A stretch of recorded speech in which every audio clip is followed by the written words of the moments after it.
ആത്മനേ സ്നേഹരൂപനേ കനിവോടെ അണയണമേ ഉള്ളിൽ വരദാനമരുളേണമേ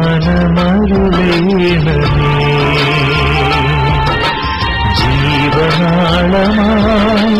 ലോകപാതയിൽ വരമാരി ചൊരിയേണമേ നിത്യഫലമായി നീയണയേണമേ.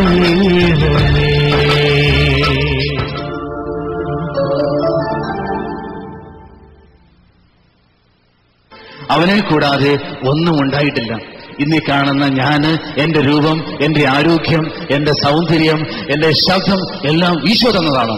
എന്റെ സമ്പത്ത്, എന്റെ കഴിവുകള് ഇതെല്ലാം ഈശോ തന്നതാണ്. പ്രിയപ്പെട്ടവരെ, ഇതാരും നാം ഉണ്ടാക്കിയതല്ല. നിനക്കുള്ള സമ്പത്ത്, നിനക്കുള്ള ജോലി, നിനക്കുള്ള ആരോഗ്യം, നിനക്കുള്ളതെല്ലാം കർത്താവ് തന്നതാണ്. നിന്റെ ജീവിത പങ്കാളി, നിന്റെ മക്കള്, നിന്റെ സ്ഥാനമാനങ്ങള്, നിന്റെ സൽപ്പേരുകള് ഇതെല്ലാം ദൈവം തന്നതാണ്. ദൈവത്തെ തരാത്തപ്പെടാതായിട്ട് നിനക്കൊന്നുമില്ല. എല്ലാം ദൈവം തന്നു, എല്ലാം ദൈവം തന്നു, എല്ലാം എന്റെ യേശു തന്നു. നമുക്കൊരു നിമിഷം എഴുന്നേറ്റ് നിൽക്കാം. ജീവന്റെ ഉറവിടം നമ്മുടെ ക്രിസ്തുവാണ്. ജീവന്റെ ഉറവിടമായ ക്രിസ്തുവിനെ, നമ്മൾ അനുഗ്രഹിച്ചുകൊണ്ടിരിക്കുന്നതിനായ ക്രിസ്തുവിനെ നമുക്ക് സ്തുതിക്കാം. വീണ്ടും കരങ്ങൾ ഉയർത്തി hallelujah hallelujah hallelujah hallelujah hallelujah hallelujah hallelujah. ജീവന്റെ ഉറവിടം ക്രിസ്തു അത്രേ. നമുക്ക് ഒരുമിച്ച് ഈശോയെ കണ്ടുകൊണ്ട് കരങ്ങളടിച്ച് ശബ്ദമുയർത്തി പാടാം.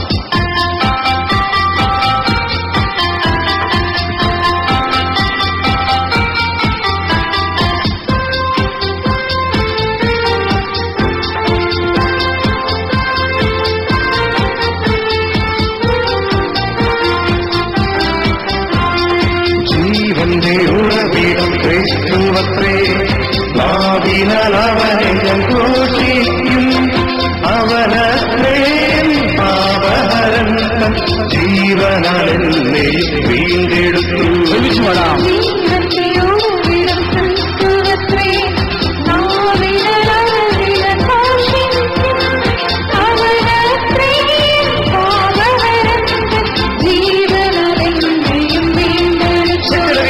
ജീവന്റെ ഉറവിടം ക്രിസ്തുവത്രേ.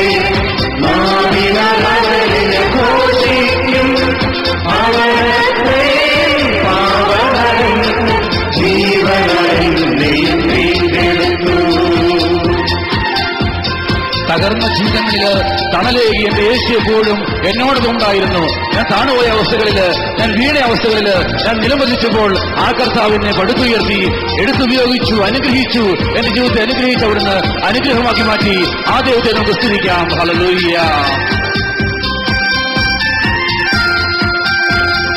ആഴ്ചയിലെനിക്കവൻ കാണലേ. താങ്ങി എന്നെ വീഴ്ചയിൽ വഴി നടത്തി. ഉടച്ചെന്റെ കണ്ണൂനി പൊൻകരത്താൽ തുടിക്കുന്ന മനം സ്വർഗ സന്തോഷത്താൽ.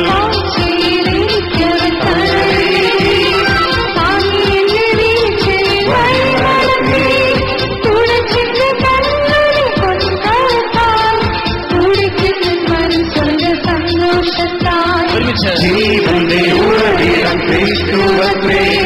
നാവിനാൽ അവനെ ഞാൻ ഘോഷിക്കും. അവനത്രേ പാപഹരൻ ജീവനാൽ എന്നെ വീണ്ടെടുത്തു. ജീവന്റെ ഉറവിടം ക്രിസ്തുവത്രേ. നാവിനാൽ അവനെ ഞാൻ ഘോഷിക്കും. അവനത്രേ പാപഹരൻ ജീവനാൽ എന്നെ വീണ്ടെടുത്തു. തകർന്ന അവസ്ഥയിൽ എന്നെ യേശു എടുത്ത കർത്താവ്, ഇതാണ് അന്ധകാലത്തിൽ മുങ്ങിക്കഴിഞ്ഞ് എന്നെ രക്ഷയിലേക്ക് നയിച്ച കർത്താവ്.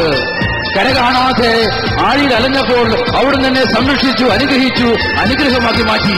ആ ദൈവത്തെ നമുക്ക് സ്തുതിക്കാം. എല്ലാം മറന്ന് സ്നേഹത്തോടെ, ആദരവോടെ, ബഹുമാനത്തോടെ സർവശക്തനായ നമ്മുടെ ദൈവത്തെ നമുക്ക് വീണ്ടും സ്തുതിക്കാം. ഹല്ലേലൂയ.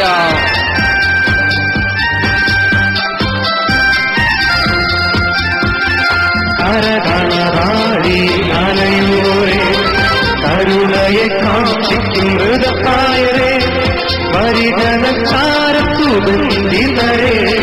കരുമവ കൃപ മനഃശാന്തിയതും.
എന്തുകൊണ്ടാണ് വചനം നമ്മുടെ ജീവിതത്തിൽ അത്ഭുതം പ്രവർത്തിക്കാത്തത്?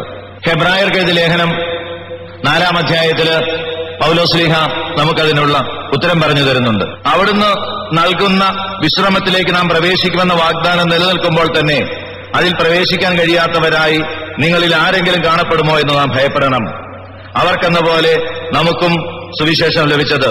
എന്നാൽ അവർ കേട്ട വചനം അവർക്ക് പ്രയോജനപ്പെട്ടില്ല, കാരണം അവർ അത് വിശ്വസിച്ചില്ല. നാം കേൾക്കുന്ന വചനം നാം വിശ്വസിക്കുന്നുണ്ടോ എന്നുള്ളതിന്റെ അടിസ്ഥാനത്തിലാണ് നമ്മുടെ ജീവിതത്തിൽ ഈ വചനത്തിന് അത്ഭുതം പ്രവർത്തിക്കാൻ സാധിക്കുമോ എന്നുള്ള യാഥാർത്ഥ്യം.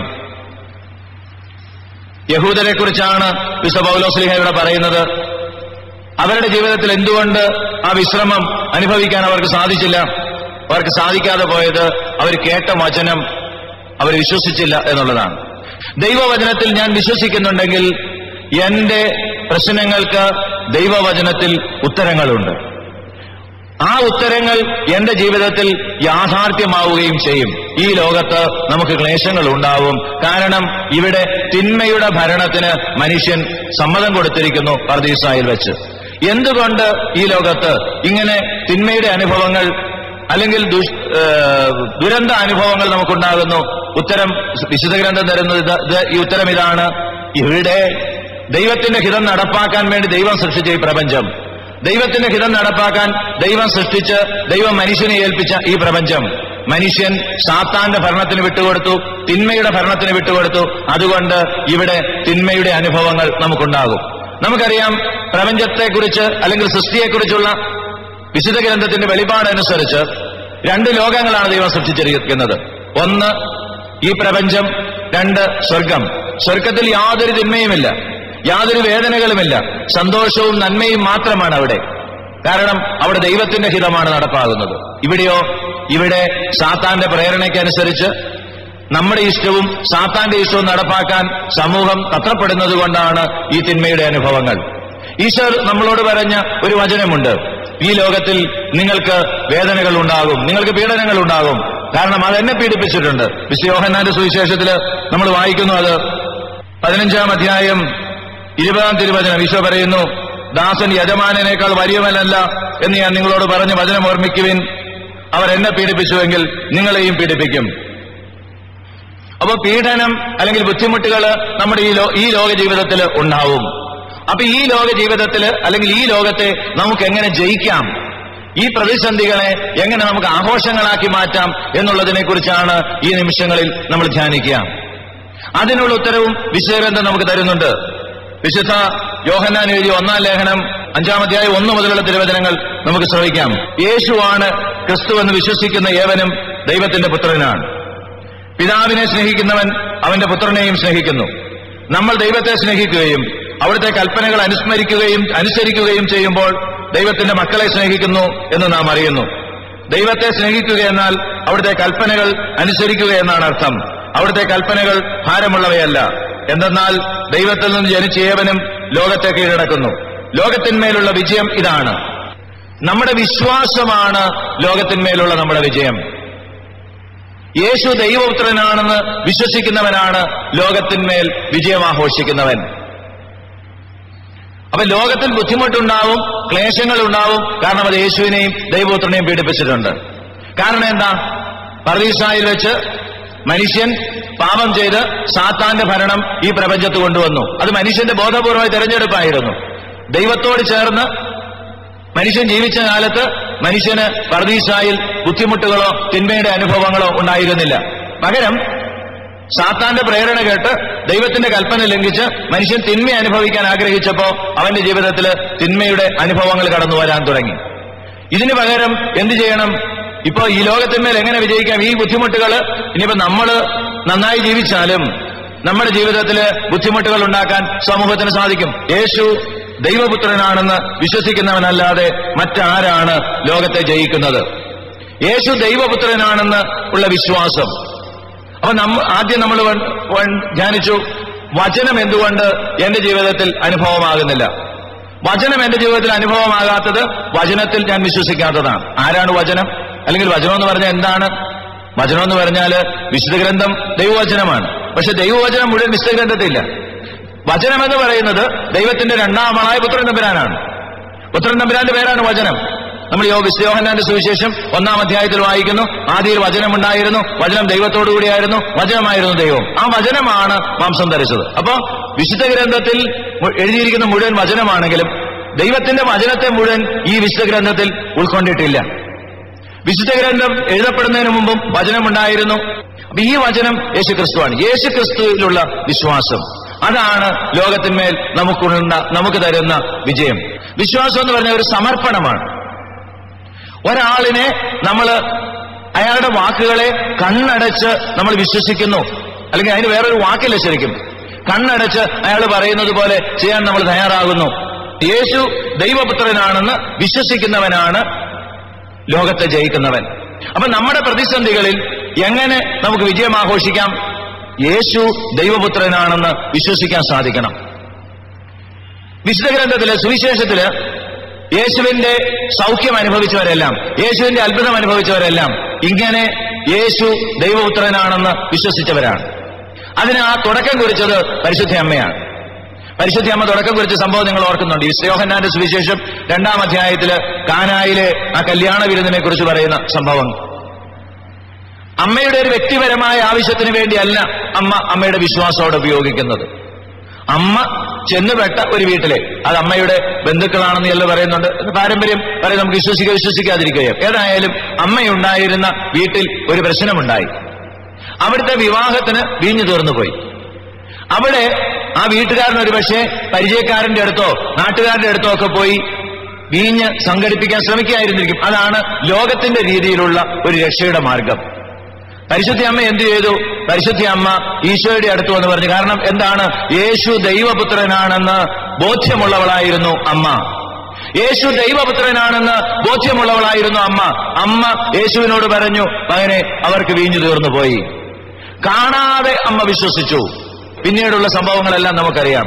യേശുവിന്റെ ദൈവത്വത്തിന്റെ പ്രകടനം നമ്മൾ അവിടെ കണ്ടു. നമുക്കറിയാം, യോഹന്നാന്റെ സുവിശേഷം 2-ാം അധ്യായം 12-ാം തിരുവചനത്തിലൊക്കെ വരുമ്പോ അപ്പസ്തോലന്മാര് യേശുവിൽ വിശ്വസിക്കുന്നു. എപ്പോഴാ? വെള്ളം വീഞ്ഞാക്കിയത് കണ്ടു കഴിഞ്ഞപ്പം. വെള്ളം വീഞ്ഞാക്കി യേശു ഒരാൾ ചെയ്തു കഴിഞ്ഞാൽ ആർക്കും വിശ്വസിക്കാം അയാൾക്ക് വെള്ളം വീഞ്ഞാക്കാൻ സാധിക്കുമെന്ന്. അമ്മ കാണാതെ വിശ്വസിച്ചു. ഈ വിശ്വാസം, ഇതാണ് യേശു ദൈവപുത്രനാണെന്ന് ഉള്ള ഈ വിശ്വാസം നമുക്കുണ്ടോ എന്നുള്ളതാണ് നമ്മുടെ ജീവിതത്തിലെ പ്രതിസന്ധികളുടെ മുമ്പിൽ നമ്മളെ ശക്തരാക്കി മാറ്റുന്ന ചോദ്യം. ഈ വിശ്വാസം തരണമേ എന്ന് നമുക്ക് പ്രാർത്ഥിക്കാം. പിന്നീട് സുവിശേഷത്തില് കാണുന്ന അത്ഭുതങ്ങളിലെല്ലാം നമ്മൾ മനസ്സിലാക്കുന്ന എന്താണ്? കാണുന്ന അത്ഭുതങ്ങളിലെല്ലാം നമ്മൾ കാണുന്നത് വിശ്വാസത്തോടെ ഈശോയുടെ അടുത്തേക്ക് ചെന്ന് ഒരു മനുഷ്യന്റെ ജീവിതത്തിൽ, ഒരു വ്യക്തിയുടെ ജീവിതത്തിൽ ഈശോ അത്ഭുതം പ്രവർത്തിക്കുന്ന, ഒരുപക്ഷെ ചെന്നയാളിനല്ലായിരിക്കും, അല്ലെങ്കിൽ അവരെ കൊണ്ടുവന്നയാളിനായിരിക്കും വിശ്വാസമുള്ളത്. അങ്ങനെയല്ലാത്ത 1-2 സംഭവങ്ങൾ നമ്മൾ കാണുന്ന ഒരു പക്ഷേ നായിമിലെ വിധവയുടെ മകന്റെ ആ ഉദ്ധാരണത്തിന്റെ സമയത്തും, അല്ലെങ്കിൽ ആ ബെത്സൈദ കുളക്കരയിൽ കിടന്ന ആ തളർവാദ രോഗിയുടെ ആ സൗഖ്യത്തിന്റെ സമയത്തും ഒക്കെയാണ്. ഇതിനെല്ലാം നമ്മളോടൊരു സന്ദേശം പറയാനുണ്ട്. ഈ ഓരോ സംഭവങ്ങൾ, സുവിശേഷത്തിലെ ഓരോ സംഭവങ്ങൾക്കും നമ്മളോട് ഓരോ സന്ദേശങ്ങൾ പറയാനുണ്ട്. നമ്മുടെ വിശ്വാസത്തെ ആഴപ്പെടുത്താനുള്ള സന്ദേശം. പരിശുദ്ധ മറിയ നമുക്ക് കാണിച്ചു തന്ന ഇതാണ്. യേശു ദൈവപുത്രനാണെന്ന് നമ്മൾ വിശ്വസിച്ചു. അവരുടെ ജീവിതത്തിൽ അത്ഭുതങ്ങളുണ്ടായി. ആ കുടുംബത്തിൽ അത്ഭുതമുണ്ടായി. അപ്പസ്തോലന്മാർ വിശ്വസിച്ചു, ശിഷ്യന്മാർ വിശ്വസിച്ചു. അത് അത്ഭുതങ്ങൾ തുടങ്ങാനുള്ള ഒരു അവസരമായി മാറി. അപ്പൊ യേശു ദൈവപുത്രനാണെന്ന് വിശ്വസിക്കുക. യേശു ദൈവപുത്രൻ. ഈ 2 വാക്കുകൾക്ക് പ്രസക്തിയുണ്ട്. യേശു എന്ന് പറയുന്നത്, ജീസസ് എന്ന് പറയുന്നത് മനുഷ്യാവതാരം ചെയ്ത വചനത്തിന്റെ പേരാണ്. എന്നെയും നിങ്ങളെയും പോലെ ഈ ലോകത്ത് ജീവിച്ച മനുഷ്യന്റെ പേരാണ് യേശു. യേശുവ, അവൻ പാപത്തിൽ നിന്ന് രക്ഷിക്കുന്നവൻ എന്നൊക്കെ ആ വാക്കിന് അർത്ഥമുണ്ട്. അപ്പൊ യേശു എന്നെയും നിങ്ങളെയും പോലെ, ഒരുപക്ഷെ എന്നെയും നിങ്ങളെയുംകാൾ കൂടുതൽ പ്രതിസന്ധികളിലൂടെ കടന്നുപോയവൻ യേശുവിന്റെ ജീവിതത്തിലേക്ക് കടന്നു പോകുമ്പോ എന്താ? അമ്മയുടെ ഗർഭം മുതൽ സംശയങ്ങളും തെറ്റിദ്ധാരണകളും ഉണ്ടായി യേശുവിനെ സംബന്ധിച്ച്. നമ്മൾ ഈ ആന്തരിക മുറിവുകളെ കുറിച്ചൊക്കെയുള്ള ആ പഠനത്തിന്റെയൊക്കെ അടിസ്ഥാനത്തിലാണെങ്കിൽ ഒത്തിരിയേറെ മുറിവുകളോടെ പിറക്കേണ്ടവനാണ് യേശു. യേശു എന്ന വ്യക്തി. പിന്നീട് പിറക്കാൻ ഒരു സ്ഥലം കിട്ടിയില്ല. ജീവൻ രക്ഷിക്കാൻ വേണ്ടി ഒളിച്ചോടേണ്ടി വന്നു. പാരമ്പര്യം പറയുന്നതനുസരിച്ച് ഒരു 14-15 വയസ്സായപ്പം ഔസേപ്പിതാവ് സംരക്ഷകനായിരുന്ന ആള് മരിച്ചു. പിന്നീട് അമ്മയെ പോറ്റി ഒറ്റയ്ക്ക് ജീവിക്കേണ്ടി വന്നു. ഇങ്ങനെ ജീവിതത്തിൽ ഒത്തിരിയേറെ വെല്ലുവിളികളിലൂടെ കടന്നുപോയ, നമ്മളൊക്കെ ചിന്തിക്കുന്നതിനേക്കാൾ വലിയ വെല്ലുവിളികളിലൂടെ കടന്നുപോയ ഒരു മനുഷ്യനാണ് നസ്രത്തിലെ യേശു. യേശുവിന്റെ പരസ്യ ജീവിതം ആരംഭിക്കുമ്പോൾ അവന് ഭ്രാന്താണെന്ന് അവന്റെ വീട്ടുകാർ വരെ പറഞ്ഞു. മാർക്കോസിന്റെ സുവിശേഷം 3-ാം അധ്യായത്തിൽ രേഖപ്പെടുത്തിയിട്ടുണ്ട്. അവരങ്ങനെ പറഞ്ഞ് അവനെ കൂട്ടിക്കൊണ്ടുവരാൻ പോയി. അപ്പൊ എല്ലാവരാലും തെറ്റിദ്ധരിക്കപ്പെട്ട ഒരു മനുഷ്യൻ, നമ്മുടെയൊക്കെ തെറ്റിദ്ധാരണയുടെ അല്ലെങ്കിൽ തെറ്റിദ്ധരിക്കപ്പെടുന്നതിന്റെ നോമ്പരം അനുഭവിച്ച് ഇവിടെ കടന്നു വന്നിരിക്കുന്ന ആരെങ്കിലും ഉണ്ടെങ്കിൽ തിരിച്ചറിയുക, നമ്മളെക്കാളൊക്കെ ഒത്തിരിയേറെ തെറ്റിദ്ധരിക്കപ്പെട്ടവനാണ് നമ്മുടെ കർത്താവ്. ഇപ്പൊ കുരിശിൽ നിന്ന് ഇറങ്ങി വരാൻ വെല്ലുവിളിക്കുമ്പോൾ കർത്താവിന് കുരിശിൽ നിന്ന് ഇറങ്ങി വരാൻ സാധിക്കും. പക്ഷെ പിതാവിന്റെ ഹിതം അതല്ല എന്ന് അറിഞ്ഞുകൊണ്ട് പിതാവിന്റെ ഹിതത്തെ, ലോകത്തിന്റെ വെല്ലുവിളികൾക്ക് മുമ്പിൽ പിതാവിന്റെ ഹിതത്തിന് വേണ്ടി ആ വിട്ടുകൊടുക്കുന്ന ഒരു സഹനമുണ്ടല്ലോ, യേശുവിന്റെ ഒരു വലിയ സഹനമാണത്. അപ്പൊ മനുഷ്യൻ എന്നുള്ള രീതിയിൽ ഒത്തിരി സഹിച്ചവനാണ് ഈശോ. ഇത് പിതാവ് അയച്ചവനാണ് യേശു എന്ന് വിശ്വസിക്കുന്നവൻ ദൈവപുത്രനാണ്. അപ്പൊ നമ്മളൊക്കെ യേശുവിൽ വിശ്വസിക്കുന്നു എന്നുള്ളത് കൊണ്ട്, അല്ലെങ്കിൽ യേശുവിലുള്ള വിശ്വാസം ആഴപ്പെടുത്താൻ ശ്രമിക്കുന്നു എന്നുള്ളത് കൊണ്ട് നമ്മളൊക്കെ ദൈവപുത്രന്മാരായി മാറിക്കൊണ്ടിരിക്കുന്നവരാണ്. പ്രിയപ്പെട്ടവരെ, ഇത് വളരെ ആഴത്തിൽ നമ്മൾ ധ്യാനിക്കേണ്ട ഒരു വിഷയമാണ്. യേശു നമ്മളെക്കുറിച്ച് ആഗ്രഹിക്കുന്ന ഏറ്റവും വലിയ ഒരു ഉൾക്കാഴ്ചയാണിത്. നമ്മൾ ദൈവത്തിന്റെ പുത്രരാണെന്ന് നമ്മൾ നമ്മളെ തന്നെ മനസ്സിലാക്കണം. വിശുദ്ധ യോഹന്നാന്റെ സുവിശേഷം 17-ാം അധ്യായം 23-ാം തിരുവചനത്തിൽ ഈശോ നടത്തുന്ന ഒരു പ്രാർത്ഥനയുണ്ട്. പിതാവേ, അങ്ങ് എന്നെ സ്നേഹിച്ചതുപോലെ ഇവരെയും സ്നേഹിച്ചുവെന്ന് ലോകം അറിയട്ടെ. ദൈവസ്നേഹത്തെക്കുറിച്ചുള്ള ഒരു വലിയ സന്ദേശമാണ് നമുക്ക് തരുന്നത്. യേശുവിനെ സ്നേഹിക്കുന്നത് പോലെ പിതാവ് എന്നെയും നിങ്ങളെയും സ്നേഹിക്കുന്നു.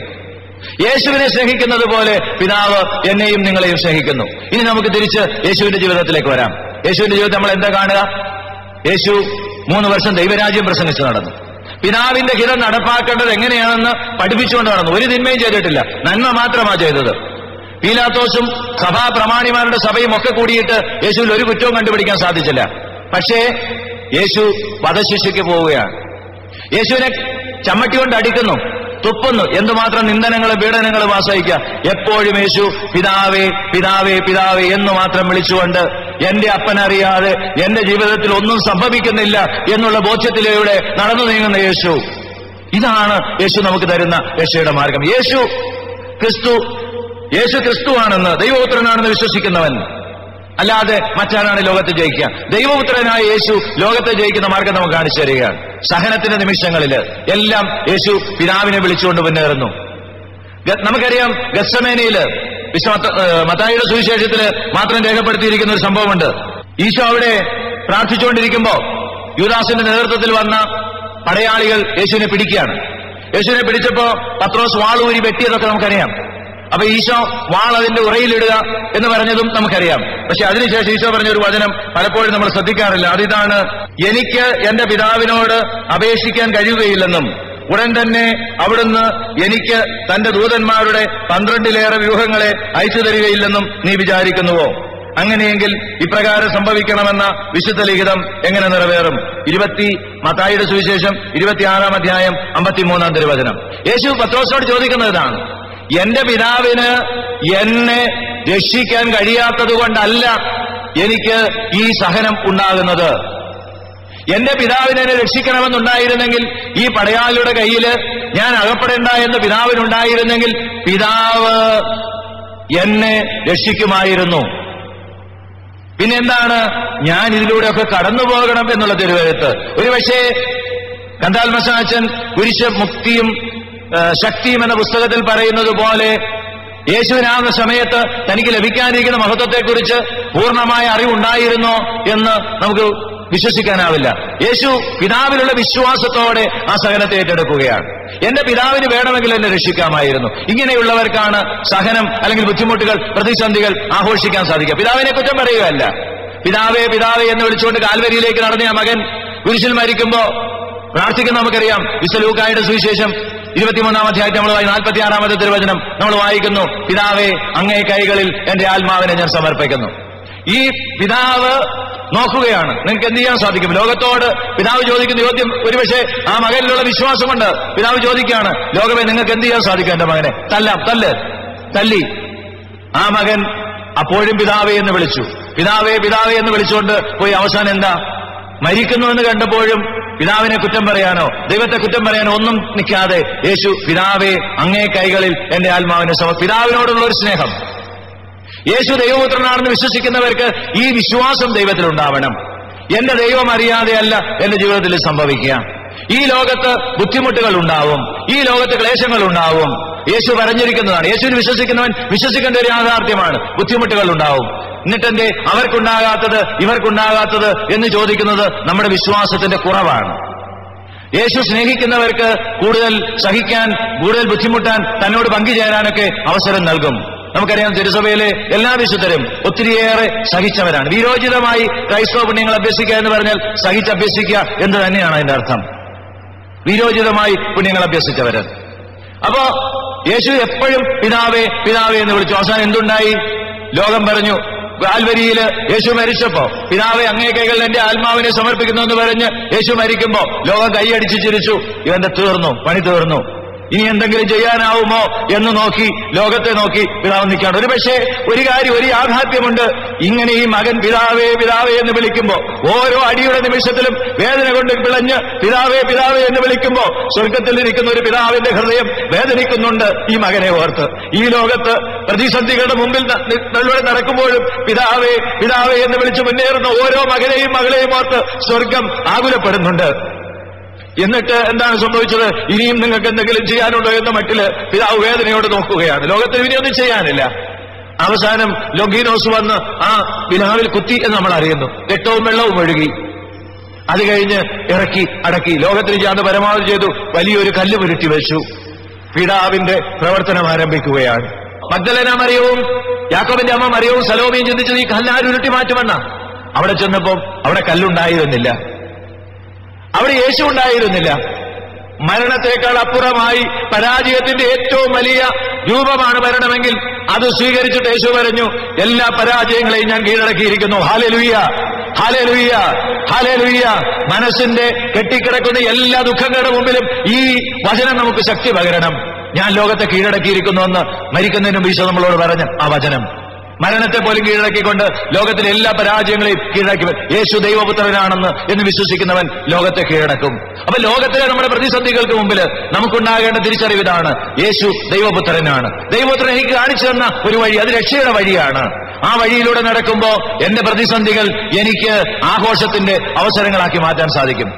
പറയുന്ന എനിക്കും കേൾക്കുന്ന നിങ്ങൾക്കും ശരീരത്ത് തൊടുമ്പോ വേദനയുണ്ടാകുമെന്നുള്ള തീർച്ചയാണ്. നമുക്കറിയാം, ഗത്സമേനയില് നമ്മുടെ കർത്താവ് രക്തം ചിന്തിയാണ് പ്രാർത്ഥിച്ചത്. ഓരോ അടിക്കും അവിടുന്ന് ഒത്തിരി വേദനിച്ചിട്ടുണ്ട്. വേദന ഉണ്ടാവുമ്പോ വേദനയില്ല എന്നൊക്കെ പറയുന്നത് നുണ പറയുന്നത്. അങ്ങനെ ഉണ്ടെങ്കിൽ എന്തെങ്കിലും രോഗമുണ്ടെന്ന. വേദനിച്ചുകൊണ്ട് തന്നെ പിതാവ് എന്ന് വിളിക്കുമ്പോഴാണ് നമ്മുടെ വിശ്വാസത്തിന്റെ ആഴം കാണുന്നത്. നമുക്ക് കാണാനാവാത്തൊരു പിതാവ്, ഒരുപക്ഷെ നമ്മുടെ മുമ്പിൽ ഇല്ലാത്തൊരു പിതാവ്, ആ പിതാവിനെ വിളിക്കാൻ സാധിക്കുമ്പോ എന്താണ് ദൈവം അതിനെ നമുക്ക് പറഞ്ഞു തരുന്നത്? നാം ലോകത്തെ വിജയിക്കും. എല്ലാ പരാജയങ്ങളെയും പരാജയപ്പെടുത്തിക്കൊണ്ട് ദൈവം നമ്മളെ ഉയർത്തും. ഇങ്ങനെ വിശ്വസിച്ച എത്രയോ പേര് സുവിശേഷത്തില് രക്ഷപ്പെടുന്ന നമ്മൾ കണ്ടു. പരിശുദ്ധ അമ്മ, അതിനുശേഷം നമുക്കറിയാം കുഷ്ഠരോഗികള്, തളർവാദ രോഗികള്, ഈശോയുടെ പക്കലേക്ക് വന്ന് ജൈറസ്, എത്ര പേരുടെ ജീവിതത്തിൽ അത്ഭുതങ്ങൾ കണ്ടു. ഈ അത്ഭുതം ഇന്നും തുടർന്നുകൊണ്ടിരിക്കുന്നു എന്നുള്ളതാണ് യാഥാർത്ഥ്യം. നമുക്കറിയാം, ഈശോ മരിച്ച് ആ അപ്പസ്തോലന്മാര് പരിശുദ്ധാത്മാവിനെ സ്വീകരിച്ച ആദ്യത്തെ സുവിശേഷ പ്രസംഗം സുന്ദര കവാടത്തില് പത്രോസിന്റെ വാക്ക് കേൾക്കാനിരുന്ന ആ രോഗിയെ സൗഖ്യപ്പെടുത്തി. പത്രോസ് തളർവാദ രോഗി എഴുന്നേറ്റ് നടന്നു. ഈ പത്രോസ് പറഞ്ഞു, നിങ്ങൾ എന്തിനാ ഞാനെന്തോ ചെയ്തെന്ന പോലെ എന്നെ നേരെ നോക്കുന്നത്? യേശുക്രിസ്തുവാണ് ഇവനെ ഉയർപ്പിച്ചത്. ഇന്നും യേശുക്രിസ്തു നമ്മുടെ കൂടെ ജീവിച്ചുകൊണ്ട് അത്ഭുതങ്ങൾ പ്രവർത്തിക്കുന്നു. എന്തുകൊണ്ട് ഈ അത്ഭുതം അനുഭവിക്കാൻ എനിക്കും നിങ്ങൾക്കും സാധിക്കുന്നില്ല? വിശ്വാസത്തിന്റെ ആഴക്കുറവാണ്, പരിപൂർണ സമർപ്പണത്തിന്റെ ആഴക്കുറവാണ്. അമ്മയെ പോലെ ആ കർത്താവ് അരുളി ചെയ്ത കാര്യങ്ങൾ നിറവേറുമെന്ന് വിശ്വസിക്കാനുള്ള നമ്മുടെ ആ പരിമിതിയാണ്. ഇതിന് തടസ്സം നമ്മുടെ ബുദ്ധിയാണ്. ഈ ബുദ്ധിയുടെയും യുക്തിയുടെയും മാനങ്ങളെ ചെറുതാക്കിക്കൊണ്ട് ഒരു കൊച്ചുകുഞ്ഞിനെ പോലെ എന്റെ കർത്താവിന്റെ രക്ഷ അനുഭവിക്കാൻ എനിക്ക് സാധിക്കണമെന്ന ആഗ്രഹത്തോടെ അവനോട് ചേർന്ന് നിൽക്കുന്നവരെല്ലാം അത്ഭുതങ്ങൾ കണ്ടിട്ടുണ്ട്. എന്റെ ഒരു കൂട്ടുകാരൻ ജോസ് എന്ന് പറഞ്ഞ്, കോട്ടയത്തുള്ള ഒരു കൂട്ടുകാരൻ പറഞ്ഞ ഒരു സംഭവം പറയാം. വിശ്വാസത്തിന്റെ ഒരു വലിയ അനുഭവമാണ്. ജോസ് MBA ഒക്കെ പാസ്സായി ഗുജറാത്തില് ഒരു ഹോട്ടൽ മാനേജറായി ജോലി ചെയ്തുകൊണ്ടിരിക്കുകയാണ്. അവിടെ സാമാന്യം നന്നായിട്ട് ഒക്കെ ചെയ്തുകൊണ്ടിരുന്നപ്പം നാട്ടിൽ വന്നെന്തെങ്കിലും ഒരു ബിസിനസ് ചെയ്യണം എന്നുള്ള ആഗ്രഹത്തോടെ നാട്ടിലേക്ക് വന്നു. നാട്ടിൽ വന്ന് കോട്ടയത്ത് ഒരു പിഗറി ഈ പന്നികളെ വളർത്തുന്ന ഒരു കേന്ദ്രമൊക്കെ തുടങ്ങി ഒരുമാതിരി നല്ല ചെലവ് ജീവിച്ചുകൊണ്ടിരിക്കുകയാണ്. അങ്ങനെ ജീവിച്ചുകൊണ്ടിരിക്കുമ്പോഴാണ് ഒരു പ്രാവശ്യം ഒരു ധ്യാനം കൂടാൻ പോയത്. ആ ധ്യാനത്തിൽ വെച്ച് കൗൺസിലിംഗ് പറഞ്ഞു, ജോസിന് വിദേശത്ത് പോകാനായിട്ട് ഒരു അവസരം വരുന്നുണ്ട്. അദ്ദേഹം പറഞ്ഞു, എനിക്ക് വിദേശത്ത് പോകണമെന്ന് ഇപ്പൊ ആഗ്രഹമൊന്നുമില്ല. അല്ല, ഞാൻ കിട്ടിയ സന്ദേശം പറഞ്ഞതേ ഉള്ളൂ എന്ന് പറഞ്ഞു. വളരെയേറെ അറിയപ്പെടുന്ന ഒരു വരമുള്ള ഒരു ധ്യാനഗുരുവാണത് പറഞ്ഞത്. ഏതായാലും ജോസ് അങ്ങനെ ഒരു ആഗ്രഹം ഇല്ലാത്തതുകൊണ്ട് അതിനുവേണ്ടി പ്രാർത്ഥിച്ചു പോലുമില്ല. തിരിച്ച് നാട്ടിൽ വന്ന് കുറച്ചു കാലം കഴിഞ്ഞപ്പോ ഇദ്ദേഹം ഗുജറാത്തിൽ ജോലി ചെയ്തുകൊണ്ടിരുന്ന ആ ഹോട്ടലിന്റെ ഉടമസ്ഥൻ വിളിച്ചിട്ട് പറഞ്ഞു, അവർ ഗൾഫിൽ ഒരു പുതിയ പ്രോജക്റ്റ് തുടങ്ങുന്നുണ്ട്, അവർക്ക് വിശ്വസിച്ച് ഏൽപ്പിക്കാവുന്ന ഒരാൾ വേണം, കാരണം ചെക്ക് ഒപ്പിടാനുള്ള ഫെസിലിറ്റി ഒക്കെ കൊടുക്കാനുള്ളതാണ്, ജോസിന് പോകാമോ എന്ന് ചോദിച്ചു. അപ്പൊ ജോസ് പറഞ്ഞു, എനിക്ക് താല്പര്യമില്ല എന്ന് പറഞ്ഞു. അത് കഴിഞ്ഞ് ഭാര്യ ടീച്ചറാണ്. ഭാര്യ സ്കൂളിൽ പോയിട്ട് വന്നപ്പോ ജോസ് ഭാര്യയോട് പറഞ്ഞു, ഇന്ന് നമ്മുടെ പഴയ ഹോട്ടലുകാരൻ വിളിച്ചിരുന്നു, അവരുടെ ഗൾഫിൽ പോകാൻ പ്ലാൻ ഉണ്ടോ എന്ന് ചോദിച്ചു. എന്ത് പറഞ്ഞെന്ന് ചോദിച്ചു. പുള്ളിക്കാരൻ പറഞ്ഞു, പോകാൻ എനിക്ക് താല്പര്യമൊന്നുമില്ല, ഞാനും താല്പര്യം ഇല്ല എന്ന് പറഞ്ഞു. അപ്പം ഭാര്യ ചോദിച്ചു, അന്ന് പ്രാർത്ഥിച്ചപ്പോ ഇങ്ങനെ നമുക്ക് കിട്ടിയതാണല്ലോ, വിദേശത്ത് പോകാൻ കർത്താവ് ഒരു അവസരം ഒരുക്കുന്നു എന്നുള്ളത്, അത് ഒരു നോന്ന് പറയണ്ടായിരുന്നല്ലോ എന്ന് പറഞ്ഞു. പുള്ളി പറഞ്ഞു, അത് ഞാൻ ഓർത്തില്ല, നമ്മുടെ മനസ്സിന് ആഗ്രഹമില്ല, ഒരു കാര്യം ചെയ്യാം, ഇനി വിളിക്കുവാണെങ്കിൽ, സാധാരണ അത് വിളിക്കല്ല, കാരണം ഗൾഫിലൊക്കെ നല്ല ശമ്പളം, 1,00,000 കൂടുതൽ രൂപ ശമ്പളമുള്ള ഒരു ജോലിയാണ്. അപ്പൊ ഒത്തിരി ആളുണ്ടാവും, അതുകൊണ്ട് കിട്ടാൻ പറ്റും, വേറെ ആരെങ്കിലും അവർക്ക് വീട്ടിൽ കാണുമെന്നൊക്കെ ഓർത്തു. അപ്പം ജോസ് പറഞ്ഞു, ഇനി വിളിക്കുവാണെങ്കിൽ പോകാം. അങ്ങനെ ഇതിന് 10-15 ദിവസം കഴിഞ്ഞു. ജോസ് അതിനെക്കുറിച്ചൊക്കെ മറന്നു. 10-15 ദിവസം കഴിഞ്ഞപ്പം വീണ്ടും അവർ വിളിക്കുന്നു, ജോസെ, ഞങ്ങൾക്ക് വിശ്വാസമുള്ള ഒരാളിനെയും കിട്ടിയിട്ടില്ല, കാര്യം പലരെയും കിട്ടി, ജോസിനെ പോലെ വിശ്വാസമുള്ള ഒരാളില്ല, ആദ്യം പറഞ്ഞതിനേക്കാൾ 10,000-25,000 രൂപയുടെ കൂടുതൽ തരാം, പോകാമോ എന്ന് ചോദിച്ചു. ജോസ് പറഞ്ഞു, പോകാം. അങ്ങനെ പോയി അവിടെ ചെന്ന് ഒരു ഹോട്ടൽ പ്രോജക്ട് തുടങ്ങുന്നത് പോലുള്ള ജോലിയാണ്. ഹോട്ടൽ പ്രോജക്ട് തുടങ്ങി 2 വർഷമൊക്കെ വളരെ നന്നായിട്ട് പോയി. ഹോട്ടലിന്റെ ഉദ്ഘാടനമൊക്കെ കഴിഞ്ഞു, എല്ലാം നല്ല ഭംഗിയായപ്പോ ജോസ് നാട്ടിലേക്ക് ഒന്ന് പോകുന്നു. അവധിക്ക് പോകുന്നു. 2 വർഷം കഴിഞ്ഞാണ് അവധിക്ക് പോകുന്നത്. അവധിക്ക് പോകുന്നപ്പോ ജോസിന് ചെക്കൊപ്പിടാനുള്ള അനുവാദം ഉണ്ട്. അതുകൊണ്ട് ജോസ് ഇല്ലാത്തപ്പം വല്ല ആവശ്യങ്ങളും ഉണ്ടായെങ്കിലോ എന്ന് കരുതി 3-4 ചെക്ക് ലീഫ് ഒപ്പിട്ട് കൊടുത്തിട്ട് പോന്നു. അവിടെ ജോസ് നാട്ടിൽ നിന്ന് തിരിച്ചു ചെന്നപ്പോഴേക്കും ജോസ് വിശ്വസിച്ചേൽപ്പിച്ചവൻ ഈ ചെക്ക് ലീഫില് കമ്പനിയുടെ പൈസ ഉണ്ടായിരുന്നപ്പോഴെടുത്ത് അവൻ എവിടെയോ മുങ്ങി. സ്വാഭാവികമായും മാനേജ്മെന്റ് പറഞ്ഞു, ജോസ് അല്ല ചെയ്തെന്ന് ഞങ്ങൾക്കറിയാം, പക്ഷെ ഞങ്ങൾക്ക് ജോസിനെതിരെ കേസ് കൊടുക്കാൻ പറ്റുള്ളൂ. അതുകൊണ്ട് ജോസ് ഒരു കാര്യം ചെയ്യണം, ഞങ്ങൾ ഇന്ന് കേസ് കൊടുക്കുകയാണ്, കേസ് കൊടുക്കുന്നതിന് മുമ്പ് ജോസ് എങ്ങനെയെങ്കിലും ഇവിടുന്ന് രക്ഷപ്പെടാനുള്ള മാർഗം ഞങ്ങൾ തരാം. പാസ്പോർട്ട് തരാൻ പറ്റിയാല, വിമാനത്തിൽ പോകാൻ പറ്റിയാല, പകരം എന്താ ഈ ഗൾഫിൽ നിന്നൊക്കെ പോകുന്ന ഉരുവുണ്ട്, അതേ കയറ്റി വിടാം. അവര് കമ്പനി തന്നെയാണ് അറേഞ്ച് ചെയ്തത്. ജോസ് വരെയാണ് അന്ന് രാത്രിയിൽ ഈ ഔട്ട് ബോർഡ് എഞ്ചിൻ ഘടിപ്പിച്ച ഒരു ഉരുവില് ജോസ് ഗുജറാത്തിലേക്ക് യാത്ര തിരിക്കുകയാണ്. ജോസ് പറയാം, അന്ന് രാത്രിയിൽ ഇതിനകത്ത് ലൈറ്റ് പോലും ഇല്ല, 10-15 ആൾക്കാരുണ്ട് അതിനകത്ത്. അവരാർക്കും വേണാർക്കും ഹിന്ദിയോ ഇംഗ്ലീഷോ മലയാളമോ ഒന്നും അറിയത്തില്ല, ഉറുദു അറിയാം കുറച്ചു പേർക്ക്. ഇങ്ങനെ പറഞ്ഞ് കുറെ കഴിഞ്ഞപ്പോഴേക്കും ഇതിന്റെ ഔട്ട് ബോർഡ് എഞ്ചിൻ നിലച്ചു കഴിഞ്ഞിട്ട് ഇവര് പഠിച്ച പണി 18 നോക്കി ഇത് സ്റ്റാർട്ടാക്കാനായിട്ട്, സ്റ്റാർട്ട് ആവുന്നില്ല. അപ്പൊ ജോസിനോട് പറഞ്ഞു, മുങ്ങിപ്പോവാൻ, ചാടി രക്ഷപ്പെടാനായിട്ട് തയ്യാറായിക്കോളാം, എപ്പോ വേണേലും ഇത് മുങ്ങിപ്പോവാം, കാരണം ഔട്ട് ബോർഡ് എഞ്ചിൻ നിലച്ചു, ഇനി എത്ര കാലം മുമ്പോട്ട് പോകുന്ന നമുക്ക് അറിയാൻ പറ്റിയാലെന്ന്. ജോസ് പറഞ്ഞു, ആദ്യമായിട്ട് ദൈവത്തോട് പരിഭവം പറഞ്ഞ് പ്രാർത്ഥിച്ച, നാട്ടിൽ ഒരുമാതിരി നന്നായിട്ട് ജീവിച്ചുകൊണ്ടിരുന്നതാണ്, ഇങ്ങനെ ഒരു സന്ദേശം കിട്ടിയെന്ന് പറഞ്ഞത് അനുസരിച്ച് ഇവിടെ വന്നിട്ട് ഈ നടുക്കടലിൽ മുങ്ങിപ്പോകാനാണോ ദൈവം എന്നെ കൊണ്ടുവന്നത് എന്നൊക്കെ ചോദിച്ചിട്ട് ദൈവത്തിൽ തന്നെ വിശ്വസിച്ചു. കുറെ നേരം ഇരുന്ന് സ്തുതിച്ചിട്ട് ജോസ് പറഞ്ഞു, ജോസ് തന്നെ ആ എഞ്ചിൻ ഒന്ന് സ്റ്റാർട്ട് ചെയ്യാൻ, അതിനോട് കയറി കെട്ടി വലിക്കാൻ പറ്റിയതെന്ന് പറഞ്ഞു. വലിച്ചു. എഞ്ചിൻ സ്റ്റാർട്ടായി. ജോസ് യേശുവിന് സ്തുതി പറഞ്ഞു. അന്ന് മുതൽ ഗുജറാത്തിൽ എത്തുന്നവരെ ജോസ് പറഞ്ഞു, ഞാൻ സ്തുതിച്ചുകൊണ്ടിരിക്കുക, സ്തുതിപ്പ് നിർത്തിയാൽ ഇതെങ്ങനെ പൊട്ടിപ്പോവല്ലോ എന്നോർത്ത്, നിന്നുപോയെങ്കിലോ എന്നോർത്ത്. എന്നിട്ട് ഉണ്ടായ സംഭവം എന്താണ്? ജോസ് പറയാണ്, പിന്നീട് ഇന്ന് ചിന്തിച്ചപ്പോ, എന്തിനാണ് ഈ സംഭവത്തിലൂടെ ദൈവം എന്നെ കടത്തിക്കൊണ്ടുപോയത്? സാറേ, എനിക്ക് ഇന്ന് ലോകത്ത് ആരോടും പറയാൻ സാധിക്കും, കടലിന്റെ നടുവിലും ഞാൻ ഒപ്പമുണ്ടെന്ന് പറഞ്ഞ ദൈവം ഒരു സങ്കല്പമല്ല, ഒരു യാഥാർത്ഥ്യമാണെന്ന് വിശ്വാസത്തോടെ ലോകത്തോട് പറയാനാണ് ഈ അനുഭവത്തിലൂടെ ദൈവം എന്നെ കടത്തിക്കൊണ്ടുപോയത്. Hallelujah, hallelujah, hallelujah. നമ്മുടെ ജീവിതത്തിലെ ചില പ്രതിസന്ധികളെങ്കിലും ദൈവം നമുക്ക് തരുന്നത് ഇത്തരത്തിലുള്ള ഒരു തിരിച്ചറിവിലേക്ക് നമ്മളെ നയിക്കാനാണ് എന്ന അനുഭവമുള്ളവര് ഇവിടെ ഉണ്ടെന്ന് എനിക്കറിയാം. അപ്പൊ യേശുവിലുള്ള വിശ്വാസം, യേശു ദൈവപുത്രനാണെന്ന് വിശ്വസിക്കുക, അതാണ് ലോകത്തിന്മേൽ നമുക്കുള്ള വിശ്വാസം. ഇതാണ് ഈ വചനം നമുക്ക് തരുന്ന തിരിച്ചറിവ്. യേശു ദൈവപുത്രനാണെന്ന് വിശ്വസിക്കുക. ഞാനും നിങ്ങളും ദൈവപുത്രരാകാൻ വിളിക്കപ്പെട്ടിരിക്കുക. എങ്ങനെ? യേശു ക്രിസ്തുവാണ് എന്ന് വിശ്വസിച്ചുകൊണ്ട്, അതായത് യേശുവാണ് അയക്കപ്പെട്ടവൻ എന്ന് വിശ്വസിച്ചുകൊണ്ട്, യേശു പറപ്പിച്ചതാണ് രക്ഷയുടെ വഴിയെന്ന് വിശ്വസിച്ചുകൊണ്ട്, വിമോചനത്തിന്റെ വഴിയെന്ന് വിശ്വസിച്ചുകൊണ്ട്, രക്ഷയുടെ മാർഗമെന്ന് വിശ്വസിച്ചുകൊണ്ട്, അങ്ങനെ വിശ്വസിക്കുന്നതിനൊക്കെ ദൈവപുത്രനാകുമെന്ന് ഞാനല്ല പറയുന്നത്, ഈ വചനഗ്രന്ഥമാണ് പറയുന്നത്, മാറ്റമില്ലാത്ത വചനഗ്രന്ഥം. അമ്മ പറയുന്നില്ലേ, അവിടെ ചെയ്ത കാര്യങ്ങൾ നിറവേറുമെന്ന് വിശ്വസിച്ചവളാണ് ഭാഗ്യവതി. അമ്മ പറഞ്ഞു, അവിടുത്തെ വചനം പോലെ എന്നിൽ സംഭവിക്കട്ടെ. നമുക്കിങ്ങനെ വിട്ടുകൊടുക്കാൻ സാധിക്കുന്നോ എന്നുള്ളതാണ് പ്രശ്നം. അപ്പം നമ്മുടെ വിശ്വാസം എന്ന് പറഞ്ഞാൽ വിശ്വാസത്തിന് താത്വിക തലമല്ല, സമർപ്പണം, കണ്ണടച്ചുള്ള ഒരു വിശ്വാസം. എന്റെ ദൈവത്തിന് എന്റെ ജീവിതത്തില് എല്ലാ തകർച്ചകളെയും മാറ്റാൻ സാധിക്കും. എന്റെ ജീവിതത്തിലെ തകർച്ചകളും ബുദ്ധിമുട്ടുകളും എന്റെ ദൈവം ഉണ്ടാക്കുന്നതല്ല, അത് തിന്മയുടെ ശക്തി ഉണ്ടാക്കുന്നതാണ്, സാത്താന്റെ ഭരണം ഉണ്ടാക്കുന്നതാണ്, സമൂഹം ഉണ്ടാക്കുന്നതാണ്. ദൈവം അവിടുന്ന് പരിശുദ്ധനാണ്, അവിടേക്ക് നന്മ മാത്രമേ സാധിക്കൂ. അവിടുന്ന് ബലവാനാണ്, അവിടത്തേക്ക് എല്ലാ നന്മയും ചെയ്യാൻ സാധിക്കും. അവിടുന്ന് മരണമില്ലാത്തവനാണ്, അത് നിത്യനാണ്. ഈ നമ്മുടെ സിറ മലബാർ സഭയിലെ കുർബാനയിൽ ക്രൈസ്തവ കീർത്തനത്തിൽ പാടുന്നതാണ്. മലങ്കര സഭയിലും ഉണ്ട് പ്രാർത്ഥന. ദൈവം നീ പരിശുദ്ധനാകുന്നു, ബലവാൻ നീ പരിശുദ്ധനാകുന്നു, മരണമില്ലാത്തവൻ നീ പരിശുദ്ധനാകുന്നു. നമ്മുടെ ദൈവത്തെക്കുറിച്ചുള്ള ഉൾക്കാഴ്ച. അവിടുന്ന് പരിശുദ്ധനാണ്, നന്മ മാത്രം ചെയ്യുന്നതാണ്. അതുകൊണ്ട് ദൈവത്തിന്റെ ലോകത്ത് എന്തുകൊണ്ട് നമ്മൾ സ്വർഗത്തിൽ പോകാൻ ആഗ്രഹിക്കുന്നത്? ദൈവത്തിന്റെ ലോകത്ത് തിന്മയുടെ അനുഭവങ്ങളില്ല, അവിടെ നന്മയുടെ അനുഭവങ്ങൾ മാത്രമാണ്. കാരണം അവിടെ ദൈവഹിതമാണ്.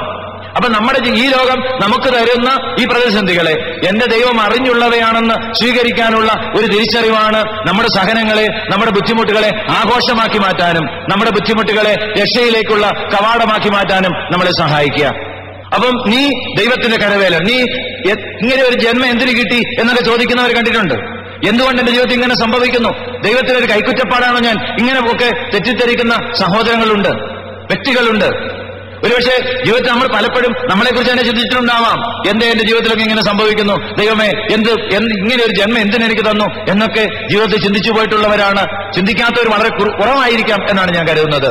ഇവരോട് ദൈവം പറയുന്ന ഉത്തരമാണ്, നീ ദൈവത്തിന്റെ കരവേലയാണ്. ആദ്യത്തെ സംഭവം, നീ അമൂല്യനാണ്. അതിനെക്കുറിച്ച് നമ്മൾ പലപ്പോൾ ധ്യാനിച്ചിട്ടുണ്ട്. പക്ഷെ എനിക്ക് ഓർമ്മിപ്പിക്കാനുള്ള ഒരു സംഭവമുണ്ട്. നീ ദൈവത്തിന്റെ കരവേലയാണെന്ന് പറയുമ്പോൾ ദൈവം എങ്ങനെയാണ് നമ്മളെ സൃഷ്ടിച്ചത് എന്ന് ഉൽപ്പത്തിയുടെ പുസ്തകത്തിൽ നമ്മൾ വായിക്കുന്നുണ്ട്. ഉൽപ്പത്തിയുടെ 1-2 അധ്യായങ്ങളിൽ സൃഷ്ടിയുടെ വിവരണങ്ങൾ മുഴുവൻ നമ്മൾ വായിക്കുന്നു. 3-ാം അധ്യായത്തിലാണല്ലോ പതനത്തിന്റെ കഥ വായിക്കാം. ദൈവത്തിന്റെ ഛായയിലും സാദൃശ്യത്തിലും നമ്മളെ സൃഷ്ടിച്ചു എന്നുള്ളതാണ്. ദൈവത്തിന്റെ ഛായയെക്കുറിച്ചും സാദൃശ്യത്തെക്കുറിച്ചുമുള്ള ഏറ്റവും വലിയ ദൈവശാസ്ത്രപരമായ വ്യാഖ്യാനങ്ങളൊക്കെ അവിടെ നിൽക്കട്ടെ. ആ ദൈവശാസ്ത്രപരമായ വ്യാഖ്യാനങ്ങളെ ദൈവ സ്നേഹമാണ്, ദൈവം പ്രകാശമാണ് എന്നുള്ളതൊക്കെ പലപ്പോഴും ധ്യാനിച്ചിട്ടുണ്ടാവും. എനിക്കിവിടെ ഓർമ്മിപ്പിക്കാനുള്ളതാണ്, ദൈവത്തിന്റെ സാദൃശ്യം എന്ന് പറഞ്ഞാൽ എന്താണ്, ദൈവത്തിന്റെ ഛായ എന്ന് പറഞ്ഞാൽ എന്താണ്? ദൈവം നിത്യനാണ്. അപ്പൊ ഞാനും നിങ്ങളും സൃഷ്ടിക്കപ്പെട്ടിരിക്കുന്നത് നിത്യമായ ഒരാത്മാവോടെയാണ്, നിത്യമായ ഒരു ജീവിതത്തിന് വേണ്ടിയാണ്. അതാണ് നമ്മുടെ ജീവിതത്തിലെ കാഴ്ചപ്പാടുകളെയെല്ലാം, നമ്മുടെ സമീപനങ്ങളെയെല്ലാം നിയന്ത്രിക്കേണ്ട ഏറ്റവും വലിയ ഒരു തിരിച്ചറിവ്. എനിക്ക് നിത്യജീവനുണ്ട്. ഞാൻ ഈ ലോകത്ത് ജീവിക്കുന്ന 15, 16 അല്ലെങ്കിൽ 50, 60, 70, 100 വർഷത്തേക്ക് വേണ്ടി ജീവിക്കാനുള്ള ആളല്ല. ഞാൻ നിത്യജീവന് വേണ്ടി ഒരുക്കപ്പെട്ടിരിക്കുന്ന വ്യക്തിയാണ്. നിത്യജീവന് വേണ്ടി ഒരുക്കപ്പെട്ടിരിക്കുന്ന ഒരു വ്യക്തി. നമ്മളെക്കുറിച്ച് നമുക്കുണ്ടാവേണ്ട ഒരു ശബ്ദം. അപ്പം ശരിക്കും നമ്മുടെ ബർത്ത്ഡേ എന്ന് പറയുന്നത് നമ്മളൊക്കെ ആഘോഷിക്കുന്നത് ശരിക്കും നമ്മുടെ ബർത്ത്ഡേ അല്ല. പകരം നമ്മുടെ ബർത്ത്ഡേ എന്ന് പറഞ്ഞാൽ എഫേസോസുകാർക്ക് എഴുതിയ ലേഖനത്തിൽ പൗലോസ്ലീഹ പറഞ്ഞിട്ടുണ്ട്, ലോക സ്ഥാപനത്തിന് മുമ്പ് തന്നെ യേശുക്രിസ്തുവിൽ ദൈവം നിങ്ങളെ തെരഞ്ഞെടുത്തതാണ്. അപ്പൊ പരിശുദ്ധ കന്യാശ്രീ മറിയം എന്നു മുതലാണ് അമലോത്ഭവമായതെന്ന് വെച്ചാൽ ലോക സ്ഥാപനത്തിന് മുമ്പ് തന്നെ. കാരണം എന്താ? നമ്മളെ എല്ലാവരെയും ദൈവം അന്ന് തന്നെ തിരഞ്ഞെടുത്തതാ. ലോക സ്ഥാപനത്തിന് മുമ്പ് തന്നെയുള്ള ദൈവത്തിന്റെ ഒരു പദ്ധതിയുടെ ഭാഗമായിട്ടാണ് നമ്മൾ ലോകത്തിലേക്ക് വന്നത്. ആ ദൈവം ഉദ്ദേശിച്ച ആ പദ്ധതിക്ക് നമുക്കെല്ലാം അറിയാം.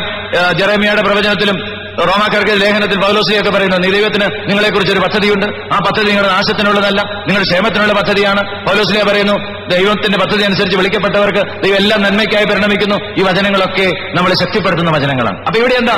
നമ്മൾ നിത്യജീവിതത്തിലേക്ക്, ഈ ലോകത്തിലെ ഒരു ദൗത്യത്തിന് ശേഷം നമ്മൾ തിരിച്ച് സ്വർഗത്തിലെത്തി ദൈവത്തിന്റെ സന്നിധിയിലെത്തി നിത്യമായി ജീവിക്കണം എന്നുള്ളതാണ് ദൈവത്തിന്റെ ആഗ്രഹം. അപ്പോഴാണ് നമ്മുടെ ഈ കാഴ്ചപ്പാട്, മുമ്പ് നമ്മൾ പറഞ്ഞ യേശു, കുറച്ചു മുമ്പ് നമ്മൾ ധ്യാനിച്ച യേശു ദൈവപുത്രനാണ് എന്നുള്ള ആ വചനം കൂട്ടിച്ചേർത്ത് വായിക്കുന്ന ഇവിടെയാണ്. നിത്യജീവന് വേണ്ടിയാണ്, ദൈവപുത്രരാകാൻ വേണ്ടി ഉള്ള, ദൈവപുത്രരായി ഈ ലോകത്ത് ജീവിക്കാൻ വേണ്ടിയാണ് ദൈവം നമ്മളെ ഈ ലോകത്തിലേക്ക് അയച്ചിരിക്കുന്നത്. അതുകൊണ്ടാണ് പൗലോസ്ലീഹ കൊരിന്ത്യർക്ക് എഴുതിയ ലേഖനം 1-ാം ലേഖനം 15-ാം അധ്യായത്തിൽ പറഞ്ഞിരിക്കുന്നത്, ഈ ജീവിതത്തിന് വേണ്ടി മാത്രം ക്രിസ്തുവിൽ പ്രത്യാശ വെച്ചിട്ടുള്ളവരാണെങ്കിൽ നമ്മൾ എല്ലാ മനുഷ്യരെയും നിർഭാഗ്യന്മാരാണ്. ഒരുപക്ഷെ ഇവിടെ ലോകത്തിന്റെ മേലുള്ള വിജയം അല്ലെങ്കിൽ ഈ നമ്മുടെ പ്രതിസന്ധികളിലുള്ള തകർച്ച, ഇതിനെക്കുറിച്ചൊക്കെ ചിന്തിക്കുമ്പോൾ നമ്മുടെ മനസ്സിൽ കടന്നു വരേണ്ട ഒരു ചിന്ത ഇതാണ്: എന്തുകൊണ്ട് എന്റെ ജീവിതം നിർഭാഗ്യകരമായിരിക്കുന്നു? ഞാൻ യേശുവിലൊക്കെ വിശ്വസിക്കുന്നുണ്ട്, പക്ഷെ എന്റെ ജീവിതം നിർഭാഗ്യകരമായിരിക്കുന്നെങ്കിൽ, അല്ലെങ്കിൽ ഇന്നും നിർഭാഗ്യകരമായ അനുഭവങ്ങളിലൂടെ ഞാൻ കടന്നു പോകുന്നെങ്കിൽ ഈ ലോകത്തിന് വേണ്ടി മാത്രം ഞാൻ ദൈവത്തിൽ പ്രത്യാശ വെച്ചിരിക്കുന്നത് കൊണ്ടാണ്. ഞാൻ വരുന്നത് ഒരു കല്യാണ തടസ്സം, ഞാൻ ധ്യാനം കൂടുന്നത്, വചനം കേൾക്കുന്നത് ഒരു വിവാഹ തടസ്സം മാറാനോ, അല്ലെങ്കിൽ ഒരു പ്രമോഷൻ കിട്ടാനോ, അല്ലെങ്കിൽ ഒരു രോഗശാന്തി ഉണ്ടാവാനോ, അതൊന്നും വേണ്ടെന്നല്ല. അതിനൊക്കെ വേണ്ടി പ്രാർത്ഥിക്കണം, നേടുകയും വേണം. പക്ഷേ അതൊക്കെ എന്തിനാണ്? നിത്യജീവനിൽ ദൈവത്തോടൊപ്പം ആയിത്തീരാൻ വേണ്ടിയാണ്. അപ്പൊ അതുകൊണ്ട് എന്താണ്? ദൈവം നമ്മുടെ നന്മയ്ക്കായി എല്ലാം പരിണമിപ്പിക്കുന്ന പറയുമ്പോൾ അർത്ഥം എന്താണ്? ദൈവം നമ്മുടെ നന്മയ്ക്കായി എല്ലാം പരിണമിപ്പിക്കുന്ന പറയുമ്പോൾ അർത്ഥം ഇതാണ്: ഈ പ്രാർത്ഥനയ്ക്ക് നമ്മൾ ആഗ്രഹിക്കുന്ന രീതിയിലുള്ള ഉത്തരം കിട്ടിയില്ലെങ്കിലും നിത്യരക്ഷയ്ക്ക് ആവശ്യമായ ഉത്തരം ദൈവം നമുക്ക് നൽകിയിട്ടുണ്ടാവും. ദൈവത്തോടൊപ്പം നമുക്കറിയാം, ഗെത്സമനിയിൽ ഈശോയ്ക്കുണ്ടായ അനുഭവം. ഈശോ പാനപാത്രം മാറ്റി തരണമേ എന്ന് പ്രാർത്ഥിച്ചു. ആ പാനപാത്രം എന്താണെന്നുള്ളതിനെ കുറിച്ചൊക്കെ ദൈവശാസ്ത്രജ്ഞന്മാർക്കിടയിൽ അഭിപ്രായ വ്യത്യാസമുണ്ട്. പക്ഷേ ഒരു കാര്യം എന്തുമായിക്കൊള്ളട്ടെ, യേശു മാറ്റിത്തരണമെന്ന് പ്രാർത്ഥിച്ച ആ പാനപാത്രം യേശു സഹിക്കേണ്ടി വന്നു എന്നുള്ളത് നമുക്കറിയാം. അവിടെ എന്താ ഉണ്ടായത്? യേശുവിനെ ശക്തിപ്പെടുത്താൻ ദൈവം സ്വർഗത്തിൽ നിന്ന് ദൂതനെ അയച്ചു കൊടുത്തു. അപ്പൊ നമ്മുടെ ആഗ്രഹങ്ങൾ നമ്മൾ ദൈവത്തിന്റെ സന്നിധിയിൽ പ്രാർത്ഥിക്കുമ്പോൾ ചിലപ്പോൾ നമുക്ക് അതേപടി അത് സാധിച്ചു കിട്ടിയില്ലെങ്കിൽ തിരിച്ചറിയുക, ദൈവത്തിൽ വിശ്വസിക്കുന്നവന് ഈ പ്രതിസന്ധികളെ നേരിടാനുള്ള എല്ലാ ഉൾക്കരുത്തും ദൈവം നമുക്ക് തന്നിട്ടുണ്ടാവും. ഇത് നമ്മുടെ ജീവിതത്തെ പിന്നിലേക്കൊന്ന് നോക്കി നമ്മൾ കണ്ടെത്തുമ്പോഴാണ് നമുക്ക് കൂടുതൽ നമ്മുടെ വിശ്വാസം ആഴപ്പെടുക. ഇത്തരമൊക്കെ വചനം കേൾക്കുമ്പോൾ, ഇങ്ങനെയൊക്കെ വചനം കേൾക്കുമ്പോൾ നമ്മൾ ഇതിനെ ചിന്തിക്കേണ്ടത്, ധ്യാനിക്കേണ്ടതാണ് എന്റെ ജീവിതത്തിൽ ദൈവം ഇങ്ങനെ നടത്തിയിട്ടുള്ള ഇടപാടുകളെ കുറിച്ച് ഒന്ന് കണ്ടെത്താനുള്ള ഒരു കൃപ. ദൈവം പാഴായി പോകാൻ ഒരു ജന്മത്തെയും ഈ ലോകത്തേക്ക് വിട്ടിട്ടില്ല. എല്ലാവരെ കുറിച്ചും ദൈവത്തിനൊരു പദ്ധതിയുണ്ട്. അപ്പൊ എന്താണ് ഈ പദ്ധതി? അതാണ് എഫെസോസുകാർക്ക് ഇതിനും 2:10 പറയുന്നത്. ദൈവം മുൻകൂട്ടി നിശ്ചയിച്ച സൽപ്രവൃത്തികൾക്കായിട്ടാണ് നമ്മൾ ഈ ലോകത്തിലേക്ക് അയക്കപ്പെട്ടത്. ഫലം പുറപ്പെടുവിക്കാൻ വേണ്ടിയാണ് നമ്മൾ ഈ ലോകത്തിലേക്ക് അയക്കപ്പെട്ടിരിക്കുന്നത്. നമ്മുടെ ഒരു ശരാശരി ക്രൈസ്തവ ജീവിതത്തെക്കുറിച്ചുള്ള കാഴ്ചപ്പാട് എന്താ? വ്യഭിചരിക്കുന്നില്ല, മോഷ്ടിക്കുന്നില്ല, കള്ളസാക്ഷി പറയുന്നില്ല, എനിക്ക് പാപമൊന്നുമില്ല. നമ്മൾ കുമ്പസാരിക്കാൻ വേണ്ടി ബുദ്ധിമുട്ടുക. എന്താ ഞാൻ പാപം ചെയ്യുന്നു, ഞായറാഴ്ച പള്ളിയിൽ പോകുന്നുണ്ട്, അച്ഛൻ പറയുന്നതൊക്കെ കൊടുക്കുന്നുണ്ട്, ആരോടും വഴക്ക് കൂടുന്നില്ല. പകരം ഞാൻ ചെയ്യേണ്ട സൽപ്രവൃത്തി ചെയ്തിട്ടുണ്ടോ എന്നുള്ള ഒരു ചിന്ത, അതാണ് നമുക്ക് പാപബോധം തരിക. ഞാൻ ചെയ്യേണ്ട പ്രവൃത്തി ഞാൻ ചെയ്തിട്ടുണ്ടോ എന്റെ ജീവിതത്തിൽ? ഒരുപക്ഷെ ദൈവിക അനുഭവത്തിലേക്ക് വന്നിരിക്കുന്ന അവരാണ് ഇവിടെ കൂടിയിരിക്കുന്നതെന്ന് കരുതുന്നു. നമ്മുടെയൊക്കെ ജീവിതത്തിൽ ഏറ്റവും വലിയ പാപം എന്ന് പറയുന്നത് മോഷ്ടിക്കുകയോ വ്യഭിചരിക്കുകയോ ചെയ്യുന്നൊന്നും ആയിരിക്കില്ല. കാരണം പലരും അത് മിക്കവാറും തന്നെ ആരും അത് ചെയ്യുന്നുണ്ടാവില്ല. പകരം എന്താ? ഞാൻ ചെയ്യേണ്ട നല്ല പ്രവൃത്തി, എനിക്ക് ലഭിച്ചിരിക്കുന്ന ദൈവാനുഭവം അത് വർദ്ധിപ്പിക്കാനും അത് പങ്കുവെക്കാനും ഒക്കെ എനിക്ക് സാധിക്കുന്നുണ്ടോ? ഒത്തിരി നല്ല പ്രവൃത്തികളുണ്ട് നമ്മുടെ ജീവിതത്തിൽ. എങ്ങനെയാ? ദൈവസ്നേഹത്തെ പ്രതി നമുക്ക് പ്രവർത്തിക്കാൻ സാധിക്കുന്നുണ്ടോ? ഞാൻ ഈ പ്രവർത്തിക്കുന്നതെല്ലാം ദൈവസ്നേഹത്തിനോട്. ഈശോ യോഹന്നാന്റെ സുവിശേഷം 17-ാം അധ്യായം 4-ാം തിരുവചനത്തില് ഈശോയുടെ ജീവിതം അവസാനിപ്പിച്ചുകൊണ്ട് നടത്തുന്ന ഒരു പ്രാർത്ഥനയുണ്ട്. പിതാവേ, അങ്ങനെ ഏൽപ്പിച്ച ജോലി പൂർത്തിയാക്കിക്കൊണ്ട് ഭൂമിയിൽ ഞാൻ അങ്ങേ മഹത്വപ്പെടുത്തി, അതിനാൽ സ്വർഗത്തിൽ എന്നെ മഹത്വപ്പെടുത്തണമേ. ഇതുപോലെ എന്റെ ജീവിതം കൊണ്ട് എന്റെ ദൈവത്തെ മഹത്വപ്പെടുത്താൻ സാധിക്കുന്നുണ്ടോ? ധ്യാനമൊക്കെ കൂടും, പക്ഷെ ഓഫീസിൽ നിന്ന് ഞാൻ മിക്കവാറും ചെല്ലുന്ന ലേറ്റ് ആയിരിക്കും, നേരത്തെ ഇറങ്ങിപ്പോരുകയും ചെയ്യും. ഞാൻ അവിടെ ഒരു പ്രതിസാക്ഷ്യമാണ്. നമുക്കറിയാം, വചനമൊക്കെ കേൾക്കും. ഒരുപക്ഷെ പ്രാർത്ഥനാ ഗ്രൂപ്പിലൊക്കെയുള്ള ഉദ്യോഗസ്ഥന്മാരിൽ എത്രയോ പേര് കൈക്കൂലി വാങ്ങിക്കുന്നതായി നല്ല പ്രചാരണമുണ്ട്. ഇവിടെ നമ്മൾ പ്രതിസാക്ഷ്യമാവുകയാണ്. കൈക്കൂലി വാങ്ങിക്കുന്ന എല്ലാവരും വാങ്ങിക്കുന്നു, ഒരു തെറ്റായി പോലും തോന്നാറില്ല. അല്ലെങ്കിൽ നമ്മുടെ ജീവിതം ഒരു പ്രതിസാക്ഷ്യമായി മാറാറുണ്ടോ? ചുരുങ്ങി വരുമ്പോൾ എന്റെ ജീവിതത്തിൽ എനിക്കൊരു നല്ല അപ്പനോ അമ്മയോ ആകാൻ സാധിക്കാറുണ്ടോ? നല്ല ഭാര്യയോ ഭർത്താവാകാൻ സാധിക്കാറുണ്ടോ? ഞാൻ എന്റെ ഭാര്യയെ തല്ലുന്നില്ലെന്നോ ഭർത്താവിന് സമയത്ത് ഭക്ഷണം ഉണ്ടാക്കി കൊടുക്കുന്നുണ്ടെന്നോ ഒന്നുമല്ല ദൈവം ചോദിക്കുന്നത്. Are you an understanding husband or understanding wife? ജീവിതത്തെ മനസ്സിലാക്കാൻ സാധിക്കുന്നുണ്ടോ? മനസ്സിലാക്കി ഒരു ചേർന്ന പങ്കാളിയാകാൻ സാധിക്കുന്നുണ്ടോ? ഇല്ലെങ്കിൽ എന്റെ ജീവിതത്തിൽ വീഴ്ചകളുണ്ട്. ദൈവം ആഗ്രഹിക്കുന്ന സൽപ്രവർത്തികൾ. ഞാൻ ഒത്തിരി ശുശ്രൂഷകൾ നടത്തുന്നു, ശുശ്രൂഷ പങ്കെടുക്കുന്നു എന്നുള്ളത് എനിക്ക് ദൈവത്തിന്റെ തിരുസന്നിധിയിൽ വിലപിടിപ്പുള്ളതാകുന്ന എപ്പോഴാണെന്നറിയാമോ? അതിലൂടെ എന്റെ ജീവിതം അർത്ഥപൂർണമാകുമ്പോഴാണ്, എന്റെ ജീവിതം ഒരു ക്രൈസ്തവ സാക്ഷ്യമായി മാറുമ്പോഴാണ്. അല്ലാതെ ഞാൻ ഒത്തിരി പ്രാർത്ഥിച്ചതുകൊണ്ട് മാത്രം ദൈവം സംതൃപ്തനല്ല. എന്റെ ജീവിതത്തെ പരിവർത്തനപ്പെടുത്തും. ഇനിയിപ്പം ഇത് കേട്ട് കഴിയുമ്പോൾ ചിലർക്ക് വേണേൽ പറയും, ഒന്നാ പ്രാർത്ഥന കൂടെ നിർത്തിയേക്കാം. അതല്ല, എനിക്ക് ഒത്തിരിയേറെ കൂടി മാറ്റം വരാനുണ്ട്. യേശുവേ, എന്നെ അവിടുന്ന് മാറ്റണമേ എന്നുള്ളതാണ് എന്റെ പ്രാർത്ഥന. ഇങ്ങനെ പ്രാർത്ഥിക്കുമ്പോഴാണ് നിങ്ങളുടെ കണ്ണുനീർത്തുള്ളികൾ നിങ്ങളുടെ കാസയിൽ ദൈവത്തിന് ബലിയർപ്പിക്കാൻ സാധിക്കുക. എനിക്കൊരു നല്ല അപ്പനാകാൻ സാധിക്കുന്നില്ല. എനിക്കൊന്നും വരുന്നുണ്ടാവും, അരിശം വരുന്നുണ്ട്. ഞാൻ ആന്തരിക സൗഖ്യ ശുശ്രൂഷയൊക്കെ കൂടിയതാ. ഞാൻ പൊട്ടിത്തെറിക്കുന്ന സ്വഭാവക്കാരന്. അല്ലെങ്കിൽ മക്കളെ ഒന്ന് പ്രശംസിക്കാൻ എനിക്ക് സാധിക്കുന്നില്ല. ഞാൻ അവരെ തല്ലുന്നില്ല, അല്ല അവർക്ക് വേണ്ടതെല്ലാം ചെയ്തു കൊടുക്കുന്നുണ്ടെന്നുള്ളത് മാത്രമായില്ലല്ലോ. എനിക്ക് ചെയ്യാനാവുന്ന നന്മ, അല്ലെങ്കിൽ തൊട്ടടുത്തുള്ള വീട്ടില് സ്കൂളിൽ പോകാൻ പൈസ ഇല്ലാതെ ഒരാളുണ്ടെന്ന് അറിഞ്ഞു, എനിക്ക് കൊടുക്കാമായിരുന്നു. ചെയ്തില്ലെങ്കിൽ തമ്പുരാന്റെ മുമ്പിൽ ചെല്ലുമ്പോൾ കണക്ക് പുസ്തകത്തിലുണ്ടാവും.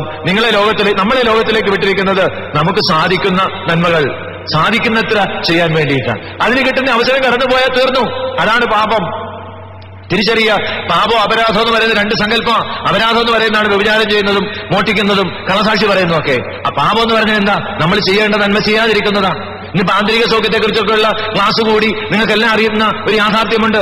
എന്റെ മകൻ എന്റെ ഭാര്യയുടെ ഉദരത്തിൽ വളരുന്ന കാലത്ത് ഞാൻ കൊടുക്കേണ്ട സ്നേഹം കൊടുത്തില്ലെങ്കിൽ അവനിൽ മുറിവുകളുണ്ടാവും. അവൻ മുറിവുകളുള്ളവനായി ലോകത്തേക്കുമ്പോ അവനെ അടിച്ചു ശരിയാക്കാനല്ല നമ്മൾ ശ്രമിക്കേണ്ടത്. പകരം യേശുവേ, എനിക്ക് തെറ്റിപ്പോയി, എന്റെ തെറ്റാണ് ഇങ്ങനെ വന്നിരിക്കുന്നത്, ഇത് കാരണമെന്ന് തിരിച്ചറിഞ്ഞുകൊണ്ട് പ്രാർത്ഥിക്കുമ്പോ ഇന്നലെയും ഇന്നും എന്നും ഒന്നായ യേശു 25-30 വർഷത്തിനപ്പുറത്തേക്ക് ചെന്ന് അവനെ സുഖപ്പെടുത്തുന്നത് നമ്മൾ കണ്ടിട്ടുണ്ട്. ഒത്തിരി പേര് അനുഭവിച്ചവർക്ക് സാക്ഷ്യം പറയാൻ സാധിക്കുമെന്ന് എനിക്കറിയാം. അപ്പൊ നമ്മൾ ചെയ്യേണ്ട നല്ല പ്രവൃത്തികൾ ചെയ്യാത്തത് കൊണ്ട് ഈ ലോകത്തിന് ഒത്തിരി കുറവ് വന്നിട്ടുണ്ട്. തിന്മ ചെയ്യുന്നതുകൊണ്ട് മാത്രമല്ല, നമ്മൾ ചെയ്യേണ്ട നന്മ ചെയ്യാത്തത് കൊണ്ട് ഈ ലോകത്തിന് ഒത്തിരി കുറവ് വന്നിട്ടുണ്ട്. അതോർത്ത് ദൈവം വേദനിക്കുന്നു. അതിന് ദൈവത്തിന്റെ ആ വേദനയാണ് പാപം. ദൈവത്തെ നമ്മൾ വേദനിപ്പിക്കുന്ന അങ്ങനെയാ. ഞാൻ ലോകത്തിലേക്ക് മർഗരീത്തായെ അയച്ചത് അല്ലെങ്കിൽ സിസിലിയെ അയച്ചത് ചില കാര്യങ്ങൾ ഉദ്ദേശിച്ച. റോമാക്കാർക്ക് എഴുതിയ ലേഖനം 14-ാം അധ്യായത്തില് പൗലോസ്ലീഹ നമ്മളോട് പറഞ്ഞു തരുന്ന, പൗലോസ്ലീഹയുടെ ദൈവം നമ്മളോട് പറഞ്ഞു തരുന്ന ഒരു വചനമുണ്ട്, 7-ാം തിരുവചനം. നമ്മിലാരും തനിക്ക് വേണ്ടി മാത്രം ജീവിക്കുന്നില്ല, തനിക്ക് വേണ്ടി മാത്രം മരിക്കുന്നുമില്ല. നാം ജീവിക്കുന്നുവെങ്കിൽ കർത്താവിന് സ്വന്തമായി ജീവിക്കുന്നു, മരിക്കുന്നുവെങ്കിൽ കർത്താവിന് സ്വന്തമായി മരിക്കുന്നു. ആകയാൽ ജീവിച്ചാലും മരിച്ചാലും നാം കർത്താവിനുള്ളവരാണ്. എന്തെന്നാൽ മരിച്ചവരുടെയും ജീവിക്കുന്നവരുടെയും കർത്താവായിരിക്കുന്നതിന് വേണ്ടിയാണ് ക്രിസ്തു മരിച്ചതും പുനർജീവിച്ചതും. നാം ജീവിക്കുന്നതും മരിക്കുന്നതും, നാം ജീവിക്കുന്നതും ഈ ജീവിതം കടന്നു പോകുന്നതും ക്രിസ്തുവിന് വേണ്ടിയാണ് എന്നുള്ള ഒരു ബോധ്യം നമുക്ക് പറയാനുണ്ടോ? ഇതാണ് ആദ്യം ലോകത്തെ ജയിക്ക് പറഞ്ഞില്ലേ, യേശു ക്രിസ്തു ദൈവപുത്രനാണെന്ന് വിശ്വസിക്കുന്നതാണ് ലോകത്തെ ജയിച്ചവൻ. ഈ ലോകത്തെ ജയിക്കണമെങ്കിൽ ഈ എന്റെ ജീവിതം യേശുവിന് വേണ്ടിയുള്ളതാണ്. ഈ ഒരു വിശ്വാസത്തോടെ എന്റെ ജീവിതം യേശുവിന് കൊടുക്കാൻ സാധിക്കുന്നുണ്ടോ? ഒരു പക്ഷേ ഹൃദയത്തെ നെഞ്ചത്ത് കൈവച്ച് പറഞ്ഞാല് നമുക്ക് ആർക്കും പൂർണ്ണമായ അളവില് അത് സാധിക്കുന്നുണ്ടാവില്ല. പിന്നെ എന്താണ്? ഞങ്ങളുടെ വിശ്വാസത്തെ ആഴപ്പെടുത്തണമേ, ഞങ്ങളെ ശക്തിപ്പെടുത്തണമേ എന്ന് തമ്പുരാനോട് പ്രാർത്ഥിക്കാം.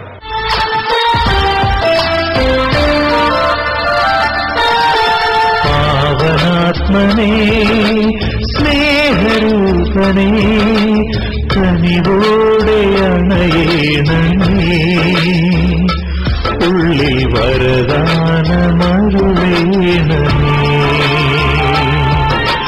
ജീവനാളമായി ലോകപാതയിൽ വരമാരി ചൊരിയേണമേ, നിത്യഫലമായി നീയണയേണമേ.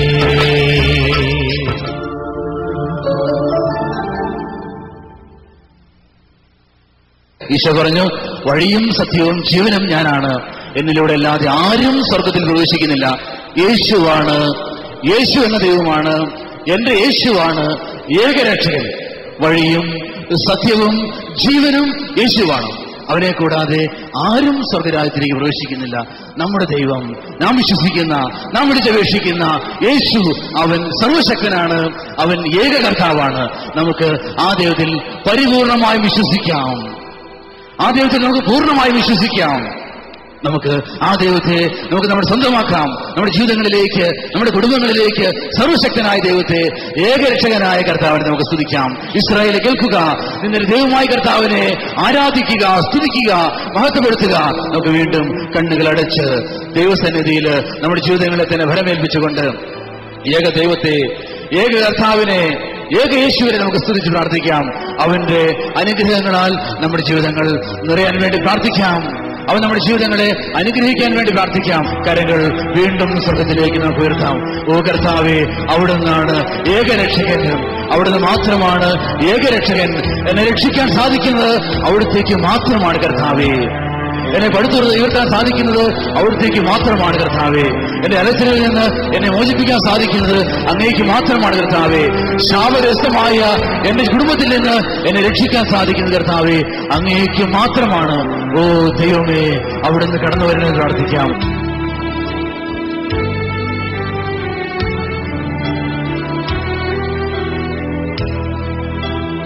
നീ എന്റെ രക്ഷകനും നീ എന്റെ വൈദ്യനും നീ എന്റെ ആനന്ദവും നീ ദൈവം. ഒരുമിച്ച് പാടാം.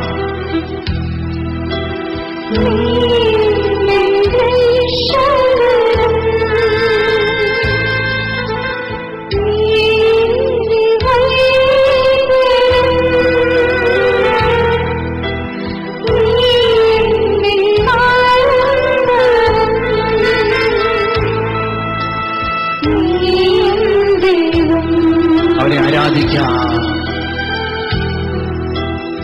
ആരാധിക്കും ഞാൻ പൂർണ്ണ ഹൃദയമോടെ.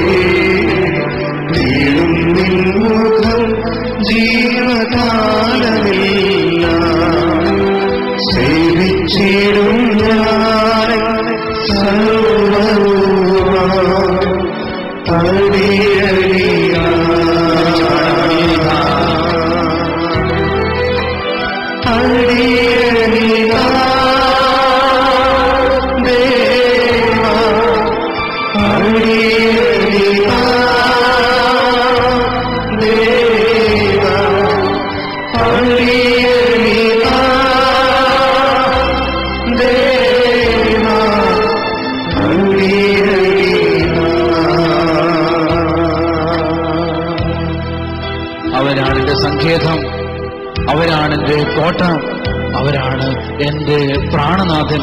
ആ ദൈവത്തെ നമുക്ക് ആരാധിക്കാം, ആ ദൈവത്തെ നമുക്ക് സ്നേഹിക്കാം, ആ ദൈവത്തെ നമുക്ക് സ്തുതിക്കാം. എന്റെ സങ്കേതമായ, എന്റെ കോട്ടയായ, എന്റെ പ്രാണനാഥനായ, എന്റെ എല്ലാമായ യേശുവെ നമുക്ക് ഹൃദയത്തിൽ നിന്ന് ആരാധിക്കാം.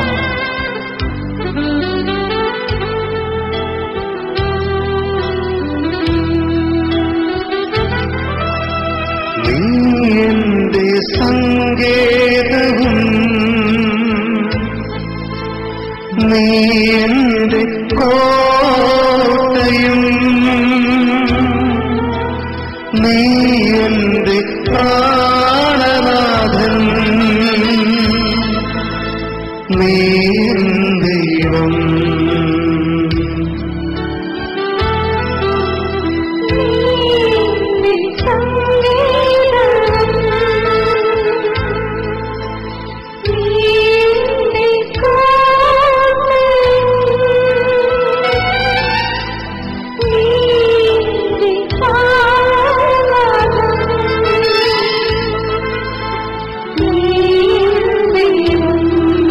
ആ ദൈവത്തെ പൂർണ്ണഹൃദയത്തോടെ ആരാധിക്കാം, അവരെ നമുക്ക് സേവിക്കാം, അവരെ നമുക്ക് സ്നേഹിക്കാം. പൂർണ്ണഹൃദയമോടെ തേടും നിൻമുഖം ജീവകാലമെല്ലാം സേവിച്ചിടും ഞാൻ സർവ്വവുമാ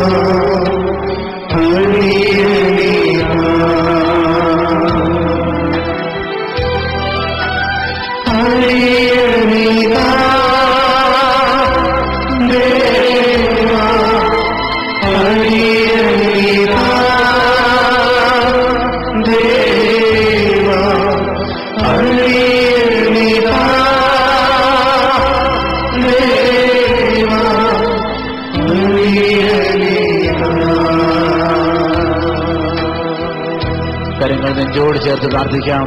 കർത്താവേ, നീയാണ് എന്റെ അഭയം, നീയാണ് എന്റെ എല്ലാം, എന്റെ പ്രത്യാശയും എല്ലാം അവിടുന്ന്. കർത്താവേ, അങ്ങല്ലാതെ എനിക്കാരുമില്ല. കർത്താവേ, അവിടുന്നാണ് ഏകരക്ഷകൻ, അവിടുന്നാണ് ഏകൻ, അവിടുന്നാണ് ഏകദൈവം.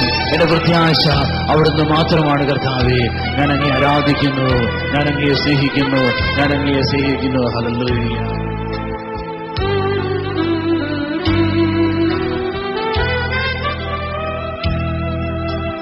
നീ എന്റെ പാലകനും നീ എന്റെ ആശ്വാസവും നീ എന്റെ മറവിടവും നീ ദൈവം.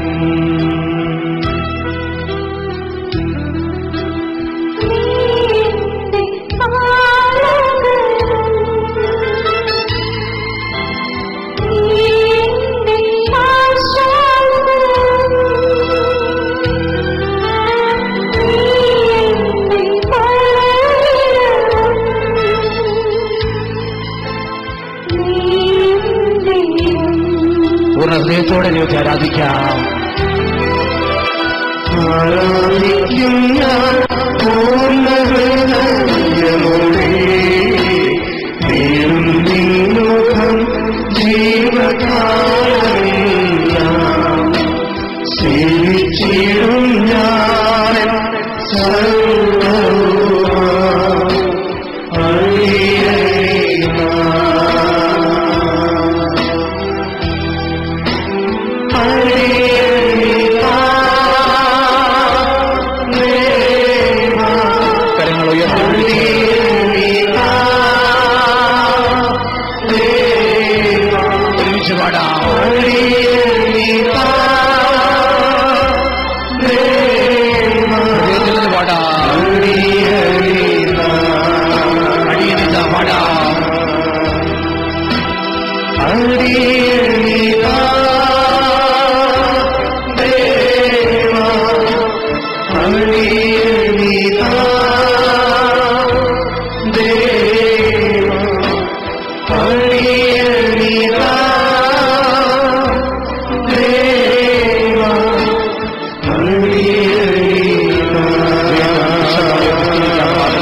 വന്ദനമാ അണിയണിയാ വരമാരി ചൊരിയുന്നിതാ